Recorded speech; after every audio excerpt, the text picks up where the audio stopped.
Assalamualaikum teman-teman Milanisti semua, ketemu lagi dengan Maestroza Channel.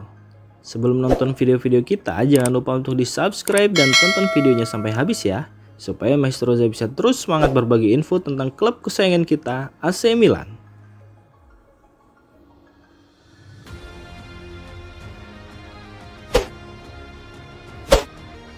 Empat masalah utama yang harus diperbaiki AC Milan saat jeda internasional. AC Milan akan menjalani jeda internasional di tengah musim yang penuh tantangan, terutama terkait kelemahan di lini pertahanan. Menurut analisis dari calciomercato.com, ada 4 permasalahan utama yang harus segera diselesaikan Paulo Fonseca demi menjaga stabilitas permainan Rossoneri. Berikut rinciannya seperti dilansir berita acmilan.com. Poin pertama adalah komunikasi yang buruk antara lini tengah dan pertahanan.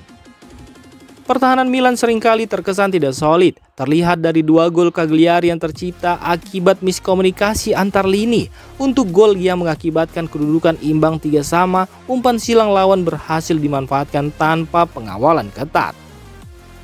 Theo Hernandez yang seharusnya mengawal Zappa, terkesan menutup area pertahanan dalam upaya menyeimbangkan jumlah pemain bertahan. Tetapi Okafor gagal menutup celah yang ditinggalkan. Situasi ini menunjukkan lemahnya koordinasi antar departemen yang mempengaruhi ketahanan lini belakang.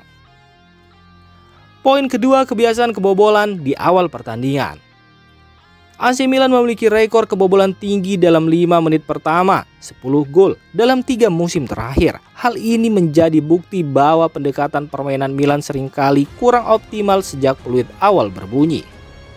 Dalam beberapa kesempatan, Rossoneri mengalami kecolongan cepat seperti gol Zertea saat laga melawan Cagliari yang terjadi kurang dari 2 menit sejak pertandingan dimulai. Fonseca perlu mengevaluasi pendekatan defensif Milan di menit-menit awal agar dapat memulai setiap pertandingan dengan lebih aman dan percaya diri. Poin ketiga adalah kerentanan terhadap serangan dari sayap. AC Milan menunjukkan kelemahan dalam mengantisipasi serangan sayap, terutama dari pergerakan lawan dari sisi kiri ke kanan. Dari 14 gol di Liga musim ini, 9 diantaranya tercipta melalui pola serangan yang serupa, memperlihatkan pola kelemahan yang terulang.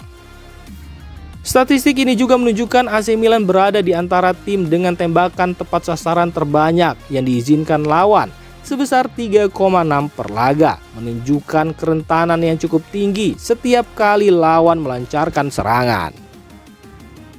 Poin terakhir adalah tingginya frekuensi rotasi lini pertahanan. Fonseca sering melakukan rotasi di lini pertahanan. Hanya 3 kali musim ini ia menurunkan pasangan bek tengah yang sama secara berurutan. Formasi pasangan bek tengah yang sering berubah seperti duet Tomori Gabbia, Malick Thiaw Pavlovic, hingga Gabbia dan Pavlovic tidak memberikan stabilitas yang cukup di lini belakang Milan. Akibatnya Milan hanya mencatatkan 4 clean sheet sejauh ini, jauh dari harapan untuk menjadi tim dengan pertahanan kokoh di Liga. Dengan jeda internasional, Milan memiliki kesempatan untuk bekerja keras memperkuat organisasi tim dan konsistensi lini pertahanannya. Beberapa langkah penting yang harus dilakukan termasuk meningkatkan disiplin dan jarak antar pemain, memperbaiki koordinasi di dalam kotak penalti, dan menentukan pasangan bek tengah yang dapat diandalkan. Pemusatan perhatian juga harus diberikan pada sikap, konsentrasi, dan mentalitas pemain di setiap pertandingan agar kesalahan individu dapat diminimalisir. Bagi Paulo Fonseca sendiri, jeda ini menjadi waktu yang tepat untuk membangun kembali kepercayaan di lini belakang dan menciptakan formasi yang lebih stabil dan efektif, karena konsistensi di pertahanan akan menjadi kunci penting bagi Milan dalam mengejar posisi teratas di Serie A musim ini. Cetak 2 gol, Rafael Leao umumkan sudah punya bayi kembar. Setelah mencetak 2 gol melawan Cagliari di Unipol Dortmund, bintang AC Milan Rafael Leao mengumumkan jika ia telah menjadi ayah dari anak kembar. Rafael Leao merayakan 2 golnya melawan Cagliari pada hari Sabtu dengan mengumumkan kelahiran bayi laki-laki kembarnya. Pemain depan asal Portugal itu telah mengumumkan pada bulan Agustus bahwa ia akan menjadi seorang ayah. Menurut laporan terbaru dari La Gazzetta dello Sport, si kembar lahir prematur beberapa minggu yang lalu. Namun Leao dan pasangannya memutuskan untuk tidak mengumumkan berita tersebut kepada publik. Leo kini telah membuat pengumuman resminya di Instagram, di mana ia terlihat mengunggah gambar perayaan golnya di Cagliari dengan inisial L dan T, yang merupakan singkatan dari Leonardo dan Thiago, nama anak-anaknya. Pemain asal Portugal tersebut sedang mengalami peningkatan penampilan yang signifikan setelah sebelumnya dia tampil mengecewakan, membuat sang pemain lebih banyak menghabiskan waktunya di bangku cadangan. Sebelumnya, Leo tampil mengejutkan saat membantu Rossoneri mengalahkan Real Madrid di Liga Champions dan melanjutkan penampilan impresifnya saat bermain imbang melawan Cagliari dengan mencetak 2 gol.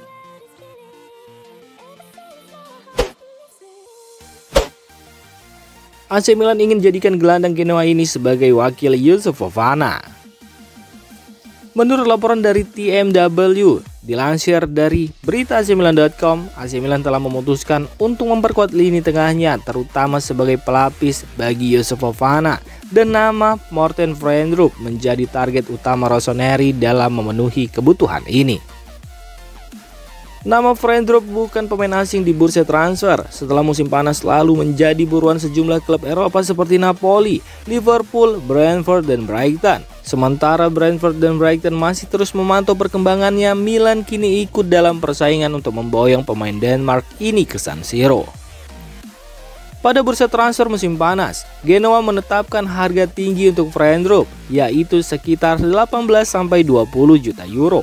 Saat itu penjualan Matteo Retegui dan Albert Gudmundsson berhasil mempertahankan Frijndrup di Genoa. Namun situasi finansial Genoa kini membuat mereka mempertimbangkan penjualan beberapa pemain pada awal tahun untuk menyeimbangkan neraca keuangan yang mengikuti tahun kalender. Absennya Ismail Bennacer hingga Januari membuat AC Milan kekurangan opsi di lini tengah. Rossoneri membutuhkan pemain yang memiliki karakteristik mirip dengan Fofana, yaitu kemampuan bertahan yang tangguh serta pemahaman tentang dinamika Serie A. Dalam beberapa kesempatan, pemandu bakat Milan terlihat mengamati Frijndrup dan dilaporkan sangat terkesan dengan performanya. Dengan potensi, persaingan harga dari klub lain, dan kebutuhan mendesak AC Milan, langkah strategis untuk mendatangkan Frijndrup di bulan Januari bisa menjadi solusi jangka panjang bagi Rossoneri, sekaligus mengamankan lini tengah tim untuk paruh kedua musim ini.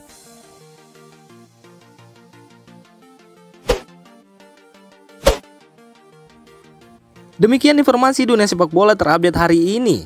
Untuk kamu yang gak mau ketinggalan seputar informasi sepak bola Eropa, silahkan like, subscribe, dan share video ini. Terima kasih.